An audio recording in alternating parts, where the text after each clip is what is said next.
Hello everyone, कैसे हैं आप। वेलकम है आपका फिर से again fact and logics academy में। जैसे कि आपको पता है कि हमने 9th क्लास की सीरीज जो है वो शुरू की है और सबसे पहले हमने जो अपना फर्स्ट लेक्चर लिया था वो मोशन पे लिया था। ठीक है, आपको बेसिक बताया था कि मोशन में कौन से सब टॉपिक्स रहेंगे जो हम करेंगे। ठीक है, अब नेक्स्ट जो है हम मोशन के बारे में करेंगे। आज हमने क्या करना है, डिस्टेंस और डिस्प्लेसमेंट के बारे में पता करना है कि डिस्टेंस क्या होता है, डिस्प्लेसमेंट क्या होती है। ठीक है, डिस्टेंस और डिस्प्लेसमेंट होती क्या है, और मैं कुछ आपको ऐसे शॉर्टकट्स बताऊंगी डिस्टेंस और डिस्प्लेसमेंट के, जिससे आपके जो न्यूमेरिकल है वो बहुत इजी से क्या होंगे, सॉल्व होंगे। तो आइए सबसे पहले हम करते हैं अपना टॉपिक शुरू। तो सबसे पहले हम करेंगे स्टार्टिंग, उस दिन हमने की थी मोशन क्या होता है और रेस्ट क्या होती है। रेस्ट जो चीज अपनी जगह पे खड़ी रही, हिले ना। ठीक है, और मोशन क्या होता है, जो चीज अपनी जगह से हिले, एक्सटर्नल फोर्स लगने पे वो अपनी जगह से क्या कर रही है, हिल रही है। तो अब हम करेंगे डिस्क्राइबिंग मोशन। मोशन को क्या करेंगे, डिस्क्राइब करेंगे। क्लियर है। सबसे पहले to describe the motion of an object, किसी भी ऑब्जेक्ट का मोशन डिस्क्राइब करना हो, इट्स पोजीशन, उसकी पोजीशन से, वेलोसिटी एक्सेट्रा, ये चीजें हम क्या करते हैं, मेजर करते हैं, मापते हैं। ठीक है, when we measure the position of an object then is measured from some fixed point। देखो, किसी भी ऑब्जेक्ट की जब आप पोजीशन मेजर करते हो तो एक स्टार्टिंग पॉइंट होता है, एक फिक्स्ड पॉइंट होता है। ठीक है, वहां से ही उसकी पोजीशन को आप मेजर करते हो ना, उस पॉइंट को हम क्या बोलते हैं, रेफरेंस पॉइंट। एग्जांपल के थ्रू समझो, ये एक तुम्हारा ट्री है और यहाँ पे तुम्हारा एक कोई चीज पड़ी है। अब एक व्यक्ति है, वो यहाँ से यहाँ तक गया 3 मीटर। ठीक है, कितना गया, 3 मीटर। अब बोल रहे हैं कि बताओ कि जो व्यक्ति है वो कितना कितना ट्रेवल किया, कहाँ तक वो गया। तो हम क्या करते हैं, हम उसकी पोजीशन को यहीं से मापना शुरू करते हैं ना, यहाँ से लेके यहाँ तक कि वो कितना गया, 3 मीटर। और अगर मैंने क्या किया, मैंने ये ट्री ही यहाँ से खत्म कर दिया, नहीं है यहाँ पे ट्री, तो अब कह रहे हैं कि बताओ उसकी मतलब कि कितना ट्रेवल किया। अब हमें क्या पता कि वो कहाँ से लेके कहाँ तक ट्रेवल किया। ठीक है ना, तो किसी, ठीक है, तो ये जो हमने ट्री को क्या किया था, ट्री से इसको मेजर करना शुरू किया था। ये जो आपका ट्री है ये आपका क्या है, रेफरेंस पॉइंट। ये आपका क्या है, रेफरेंस पॉइंट। जब आप किसी चीज से उसको मापते हो तो उसको हम क्या बोलते हैं, रेफरेंस पॉइंट। क्लियर है। रेफरेंस पॉइंट की डेफिनेशन देख लो, when we measure the position of an object, किसी भी ऑब्जेक्ट की जब आपने पोजीशन को मापना है, मेजर करना है, तो that is measure from some fixed point. तो एक फिक्स्ड पॉइंट से उसको आप मेजर करोगे, उसी फिक्स्ड पॉइंट को हम किसका नाम देते हैं, रेफरेंस पॉइंट का। Is that clear. इसको हम, इस रेफरेंस पॉइंट को ओरिजिन भी कहा जाता है। ठीक है, रेफरेंस पॉइंट को ओरिजिन के नाम से भी जाना जाता है। एक एग्जांपल लेते हैं, let us say that our school is 2 kilometre away in the south direction. तुम्हारा स्कूल जो है वो 2 किलोमीटर दूर है तुम्हारे घर से। It means we measure the position of our school in the south direction. अब जो तुम अपने स्कूल की पोजीशन को मेजर करोगे साउथ डायरेक्शन में, फ्रॉम आवर होम, वो घर से ही करोगे, है ना। घर से ही उन्होंने कहा है कि एक घर है, घर से साउथ डायरेक्शन की तरफ तुम्हारा एक स्कूल है। तो अगर उसकी आपने क्या करनी है, मेजर करनी है, पोजीशन मेजर करनी है स्कूल की, तो वो कहाँ से करोगे, डायरेक्शन उसकी होम से। So in this case our home is the reference point. इस केस में तुम्हारा होम क्या हुआ, रेफरेंस पॉइंट। जहां से पोजीशन को मेजर करोगे वो चीज क्या होती है, रेफरेंस पॉइंट। क्लियर। उम्मीद करती हूँ इतना आपको समझ आया होगा। अब नेक्स्ट करते हैं आगे,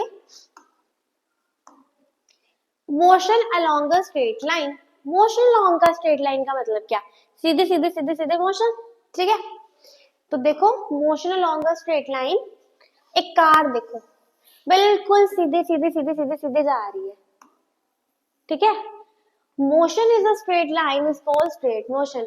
जो मोशन बिल्कुल सीधे जा रहा है, एक कार है बिल्कुल स्ट्रेट लाइन में जा रही है, तो इस तरह के मोशन को हम क्या बोलेंगे, straight motion.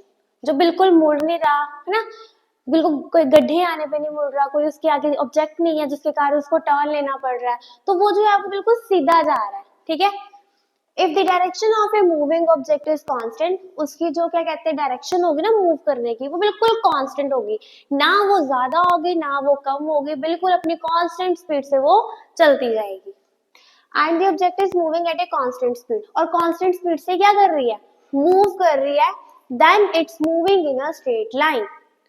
In this case, the object is to moving in a straight line at the constant speed. अगर कोई भी ऑब्जेक्ट बिल्कुल स्ट्रेट लाइन में चलता है तो उसकी जो स्पीड होती है वो बिल्कुल क्या होती है, कांस्टेंट होती है। वो स्पीड ना ज्यादा बढ़ती है ना वो कम होती है, जिस स्पीड से वो चल रहा है उसी स्पीड से वो क्या करेगा, ट्रैवल करेगा। तो ऐसे मोशन को हम क्या बोलते हैं, motion along a straight line. ये आपको पता होना चाहिए, अगर कोई भी चीज स्ट्रेट लाइन में मोशन कर रही है तो उसकी जो स्पीड है वो क्या रहेगी, कांस्टेंट। क्लियर। नेक्स्ट करेंगे हम फिजिकल क्वांटिटी। फिजिकल क्वांटिटी क्या होती है, ठीक है। तो सबसे पहले फिजिकल क्वांटिटी क्या होती है, फिजिकल क्वांटिटी आपकी दो तरीके की होती है, स्केलर एंड वेक्टर। कौन कौन सी, स्केलर और सेकेंड है आपकी वेक्टर। फिजिकल क्वांटिटी किसी चीज को मेजर करना, ठीक है। दो तरीके की होती है, स्केलर एंड वेक्टर। स्केलर का मतलब जिसमें ओनली मैग्नीट्यूड होगा, डायरेक्शन डिपेंड नहीं करेगी, इसमें क्या है, मैग्नीट्यूड। और वेक्टर का मतलब जिसमें मैग्नीट्यूड और डायरेक्शन दोनों ही डिपेंड करेंगे। स्केलर को डायरेक्शन से कोई मतलब नहीं, मैग्नीट्यूड जो है वो डायरेक्शन और मैग्नीट्यूड दोनों पे डिपेंड करता है। तो पहले आपको इतना पता होना चाहिए कि आपकी फिजिकल क्वांटिटी क्या होती है, किसी भी चीज को मेजर करती है, मापती है। दो तरीके की होती है, स्केलर एंड वेक्टर। स्केलर का मतलब जिसका केवल मैग्नीट्यूड ही होगा, और वेक्टर का मतलब क्या है, जिसका मैग्नीट्यूड और डायरेक्शन दोनों होंगी।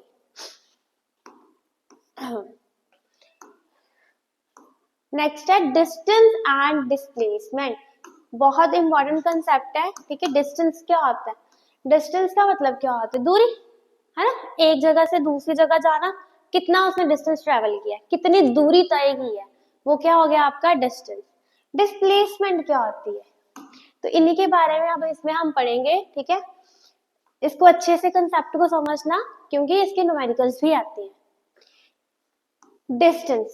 Distance traveled by an object is defined as the length of the actual path between the initial and the final position. सबसे पहले तो आपको पता होना चाहिए इनिशियल पोजीशन क्या होती है, फाइनल पोजीशन क्या होती है। दो वर्ड मैंने बताए, एक आपकी इनिशियल पोजीशन, ठीक है, नेक्स्ट आपकी है फाइनल पोजीशन। इनिशियल पोजीशन क्या होती है और फाइनल पोजीशन क्या होती है। इनिशियल पोजीशन होती है स्टार्टिंग, यहां से कोई चीज स्टार्ट हुई है, यहां से कोई भी ऑब्जेक्ट तुम्हारा स्टार्ट हुआ ट्रेवल करना। अब यहाँ पे एक ए दिया हुआ और एक बी है, दो पॉइंट है, ए और बी के बीच बीच में जो आपका ऑब्जेक्ट है वो ट्रेवल किया गया है, ठीक है। तो ये जो आपका ए है ना, जहां से स्टार्टिंग हुई है, इसी को हम क्या बोलते हैं, इनिशियल पोजीशन। इनिशियल पोजीशन मतलब यहाँ से कोई भी चीज चलना शुरू हुई है और रुकी कहाँ पे जाके, वो बी पोजीशन पे। अब बी पोजीशन पे जहाँ पे वो रुकी है ना, वो तुम्हारा है फाइनल पोजीशन, वो तुम्हारी क्या है, फाइनल पोजीशन। तो तुम्हें पहले पता होना चाहिए इनिशियल पोजीशन मतलब यहाँ से चीज की स्टार्टिंग हुई, फाइनल पोजीशन जहाँ पे तुम्हारी चीज आके रुकी है। क्लियर है।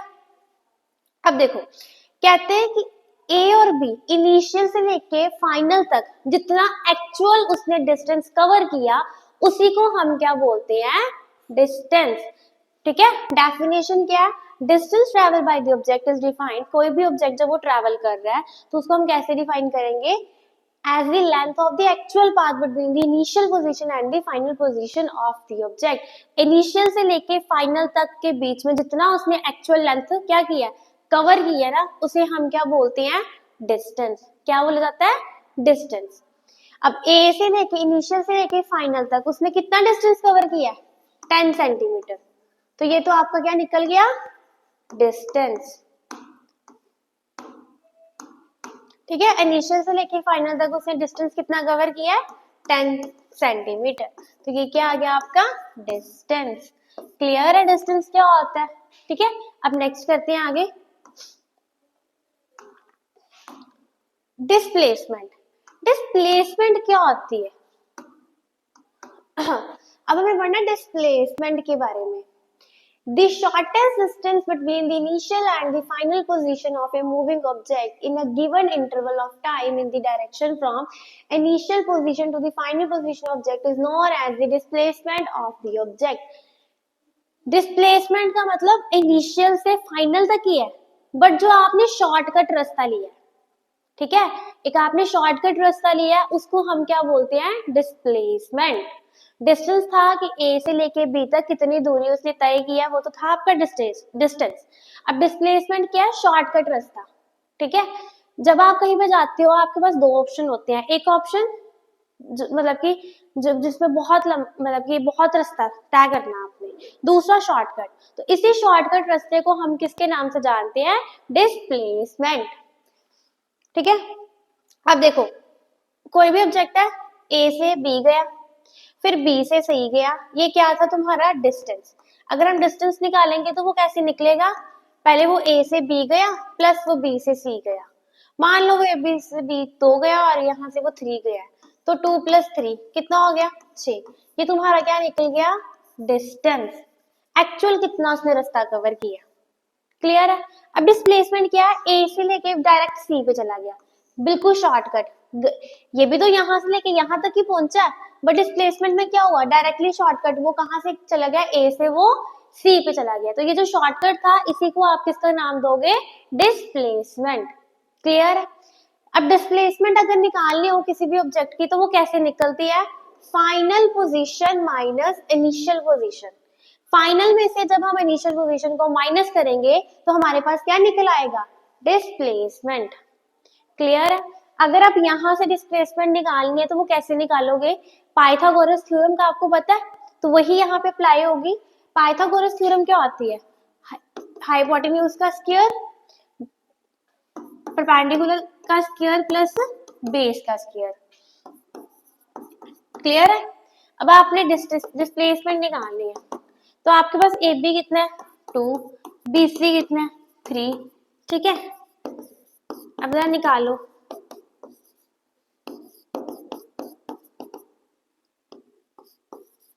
तो ये जो ए सी निकला वो कितना निकला? √3। तो ये तुम्हारी क्या निकल गई? डिस्प्लेसमेंट। तो ठीक है, डिस्प्लेसमेंट कैसे निकलेगी? सबसे पहले डिस्प्लेसमेंट क्या होती है? शॉर्टकट। ठीक है, शॉर्ट रास्ता जो आप अपनाते हो इनिशियल से लेके फाइनल तक। ठीक है, ये देखो लिखा हुआ है, direction from the initial and the final position from the object is known as the displacement। shortest distance, initial और फाइनल के बीच में जो shortest distance होता है उसको हम किसका नाम देते हैं? डिस्प्लेसमेंट का। और अगर इसको निकालना हो तो फाइनल में से इनिशियल को क्या करते हैं? माइनस। क्लियर है? नेक्स्ट करेंगे आगे,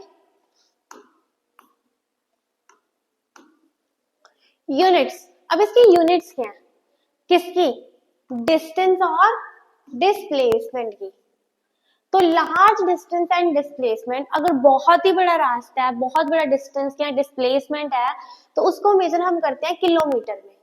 ठीक है, उसको हम मेजर किस में करते हैं? किलोमीटर में। Example, distance between 2 cities is measured in kilometre. अगर 2 cities के बीच में डिस्टेंस आपने कवर करना है या डिस्प्लेसमेंट कवर करनी है, तो आपको पता है कि 2 cities जो है वो बहुत ही ज्यादा दूर होंगे एक दूसरे से, तो लार्ज डिस्टेंस हो गया। तो इसको मापने के लिए हम किस यूनिट्स का यूज करेंगे? किलोमीटर का। क्लियर है? डिस्टेंस और डिस्प्लेसमेंट की यूनिट्स होती है मीटर या सेंटीमीटर। ठीक है, डिस्टेंस और डिस्प्लेसमेंट्स की जो आपकी यूनिट्स होती हैं वो क्या होती है? मीटर और सेंटीमीटर। और अगर लार्ज डिस्टेंस है या लार्ज डिस्प्लेसमेंट है तो उसको मेजर करने के लिए जो हम यूनिट्स यूज करते हैं उसको हम वो कौन सी होती है? किलोमीटर। इतना समझ आ गया? क्या समझ आया? कि डिस्टेंस और डिस्प्लेसमेंट अगर ज्यादा है तो वो किलोमीटर में मापी जाएगी, अदरवाइज इनकी जो यूनिट्स होती हैं कॉमनली वो क्या होती है? मीटर और सेंटीमीटर। नेक्स्ट करेंगे आगे, डिफरेंस। बहुत इंपॉर्टेंट डिफरेंस है, पेपर में तुम्हें क्वेश्चन ये आता है कि डिस्टेंस और डिस्प्लेसमेंट के बीच में डिफरेंस बताओ, क्या डिफरेंस है। तो आपको पता होना चाहिए, ये क्वेश्चन बहुत इंपॉर्टेंट है। क्लियर है? डिस्टेंस और डिस्प्लेसमेंट, सबसे पहले तो इनकी डेफिनेशन। डिस्टेंस क्या होता है? इनिशियल से लेके फाइनल तक उसने टोटल कितनी एक्चुअल लेंथ क्या की है, कवर की है, उसको हम क्या बोलते हैं? डिस्टेंस। डिस्प्लेसमेंट क्या होता है? इनिशियल से लेके फाइनल तक का जो शॉर्टकट रास्ता है या पाथ है, उसको हम क्या बोलेंगे? डिस्प्लेसमेंट। क्लियर? पहला डिफरेंस। सेकेंड जो है, डिस्टेंस जो है वो स्केलर क्वांटिटी है, सिर्फ मैग्नीट्यूड पे डिपेंड करेगा, डायरेक्शन मैटर नहीं करेगी। ठीक है? और दूसरी तरफ जो डिस्प्लेसमेंट है वो वेक्टर क्वांटिटी है। वेक्टर मतलब डायरेक्शन और मैग्नीट्यूड दोनों पे वो क्या करेगा? डिपेंड करेगा। डिस्टेंस जो है वो कभी भी हम नेगेटिव में मेजर नहीं करते। क्या आपने कभी सुना -10 डिस्टेंस था उनके बीच में, या -10 किलोमीटर की दूरी थी? नहीं, डिस्टेंस को कभी भी नेगेटिव में क्या कहते हैं, मेजर नहीं करते। ठीक है? इट इज ऑलवेज पॉजिटिव और जीरो। जीरो हो सकता है या पॉजिटिव होगा, बट नेगेटिव डिस्टेंस आपका कभी भी नहीं होगा। डिस्प्लेसमेंट को आप, डिस्प्लेसमेंट पॉजिटिव भी हो सकता है, नेगेटिव भी हो सकता है और जीरो भी हो सकता है। डिफरेंस पता चल गया? दोनों इनिशियल से लेके फाइनल तक के बीच में जो एक्चुअल पाथ, डिस्टेंस। इनिशियल से लेके फाइनल के बीच में जो शॉर्टकट पाथ, वो डिस्प्लेसमेंट। स्केलर क्वांटिटी है, वो वेक्टर क्वांटिटी है। ये कभी भी नेगेटिव नहीं होता, जीरो या पॉजिटिव हो सकता है, वो नेगेटिव भी हो सकता है, पॉजिटिव भी हो सकता है और जीरो भी हो सकता है। क्लियर? नेक्स्ट करेंगे आगे।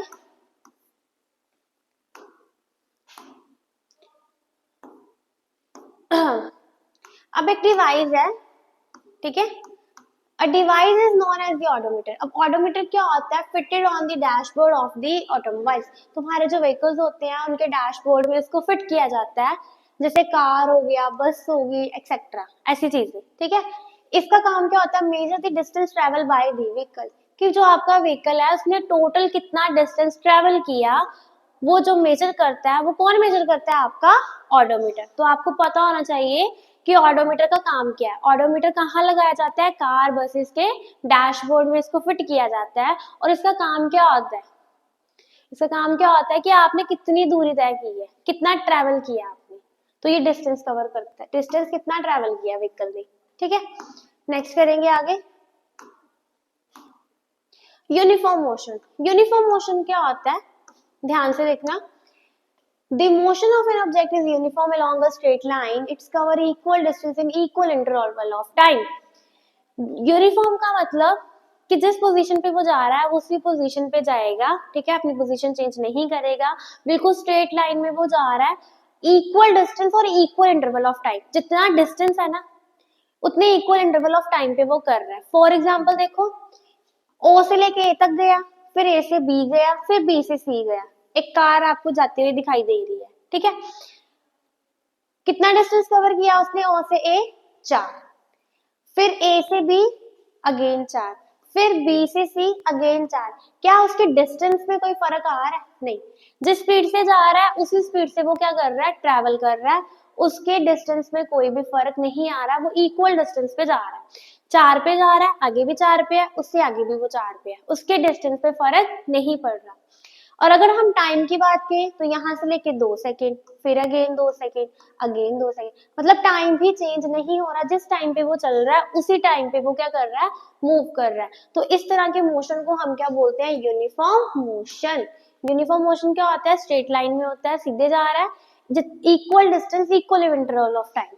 जितना डिस्टेंस कवर कर रहा है ना इक्वल टाइम, उतने इक्वल टाइम पे वो क्या कर रहा है? डिस्टेंस ट्रेवल कर रहा है। तो इसको हम क्या बोलते हैं? Uniform motion. क्लियर? नेक्स्ट करेंगे अब आगे। नेक्स्ट है non uniform motion. Non uniform motion का मतलब क्या? अब ठीक है, नॉन यूनिफॉर्म मोशन का मतलब क्या है अब देखेंगे। The motion of an object is said to be non uniform motion. अब किसे नॉन यूनिफॉर्म बोलेंगे? It's cover unequal distance of equal interval of time. Time same ही है, अगर 2 सेकंड्स पे चल रहा है तो वो 2 सेकंड पे ही चल रहा है, वो कम ज्यादा नहीं हो रहा। बट अब जो वो डिस्टेंस कवर कर रहा है वो क्या हो गया, ज्यादा कम। कहीं पे वो ज्यादा डिस्टेंस कवर कर रहा है, कहीं पे वो कम कर रहा है, कहीं पे फिर ज्यादा कर रहा है, कहीं पे बिल्कुल ही नहीं कर रहा, कहीं पे कम करेगा। तो अब उसका जो डिस्टेंस है वो अनइक्वल है, इक्वल नहीं है, बट टाइम जो है वो सेम ही चल रहा है। ठीक है, तो इस तरह के मोशन को हम क्या बोलते हैं, यूनिफॉर्म मोशन। क्लियर है? एग्जाम्पल के थ्रू देखो।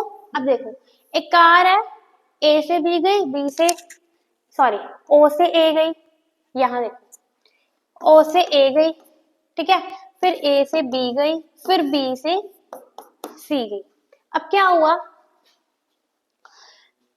टाइम देख लो, 2 सेकेंड ले रहा है, फिर अगेन 2 सेकेंड ले रहा है, फिर अगेन 2 सेकेंड ले रहा है। तो क्या उसके टाइम में कोई फर्क आया? नहीं, जिस टाइम पे वो चल रहा था उसी टाइम पे वो चल रहा है, उसके टाइम पे कोई भी फर्क नहीं आया।